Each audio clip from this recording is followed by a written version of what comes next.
का ऐसा विचार काय को करना, मेरा कोई नहीं। अरे सारी सृष्टि का जो स्वामी है वो मेरा आत्मा होकर बैठा है, मेरा कोई नहीं कैसे।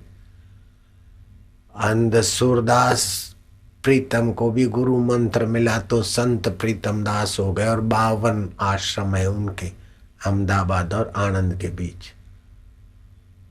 मेरा कोई नहीं, मेरा कोई नहीं। अरे ओम ओम ऐसा चिंतन करना उनके अहमदाबाद और आनंद के बीच।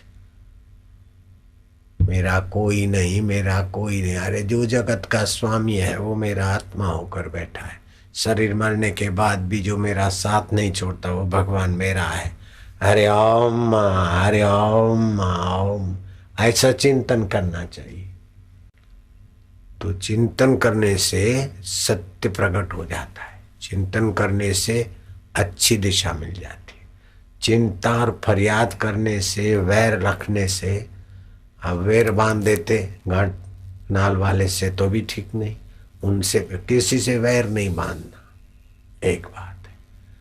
अब किसी को दोषारोपण नहीं करना, और अपने ऊपर झूठा आरोप आ जाए तो थोड़ा धीरज रखो तो हट जाएगा, काय को डरना। हमने गलती नहीं किया और हमारे पर किसी ने आरोप कर दिया तो डरने का क्या, चिंता क्यों करनी, धीरज रखना। तो ये मेरे पर, मैंने ऐसा क्या नहीं, झूठ बोलता है तो बोलता है, उसको समझ में आएगा तब मान लेगा। मेरे गुरु के आश्रम में गुरु जी की नज़र से मेरे को गिराने के लिए मेरे पर कितने लोग आरोप करते, और गुरु जी के यहाँ कैसी कैसी झूठे बातें बता के बना के ले जाते थे। और फिर गुरु जी डांटते भी थे, गुरु जी डांटते थे, हम सुन लेते थे। हाँ, फिर कितने दिन के बाद सच्चाई प्रकट हो जाती तो गुरुजी बोलते तो बोला नहीं, मैं क्या, कोई बात नहीं।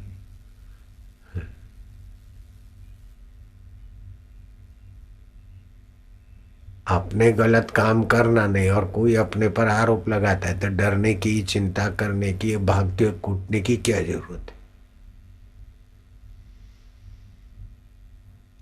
और चिंता से बचना है तो बार बार भगवान चिंतन करो, भगवत चिंतन करो, भगवत ज्ञान का आश्रय लो, भगवत सुमरण का आश्रय लो, भगवत प्रीति का आश्रय लो, भगवत जन संतों के ग्रंथ का आश्रय लो। तुम्हारा चिंतन ऊंचा हो जाएगा, ऊंचे में ऊंचा परमात्मा मिल सकता है तो दुनिया की चीजें तो तुम्हारे पीछे पीछे आएगी, क्या बड़ी बात है।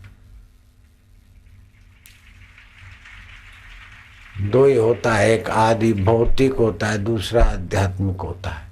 जो आध्यात्मिकता को पीठ दे के आदि भौतिक के पीछे जाते तो आदि भौतिक में भी उनको सुख नहीं मिलता है, दुख ज्यादा मिलता है, चिंता ज्यादा मिलती है आदि भौतिक में। और देखो विदेश में आदि आध्यात्मिक छोड़कर आदि भौतिक सुख के पीछे पड़े तो आदि भौतिक उन्नति कितनी भी करेंगे तो शरीर के काम आएगी, और शरीर तो मर जाएगा। मरने वाले के लिए क्या, अब उठ रहा हूं मैं तो अमर आत्मा का सत्संग अमृत पी रहा हूं, तो 7वें दिन भगवत प्राप्ति हो गई। एक बहुत बड़ा आदमी हो गया, बड़ा महापुरुष हो गया। उससे पूछा कि तुम इतने महान पुरुष कैसे हुए? बोले मेरे बाप ने मेरी माँ को बोला कि कल नौकर गुरुकुल में छोड़ के आएगा और हम लोग इसको विदाई नहीं देंगे,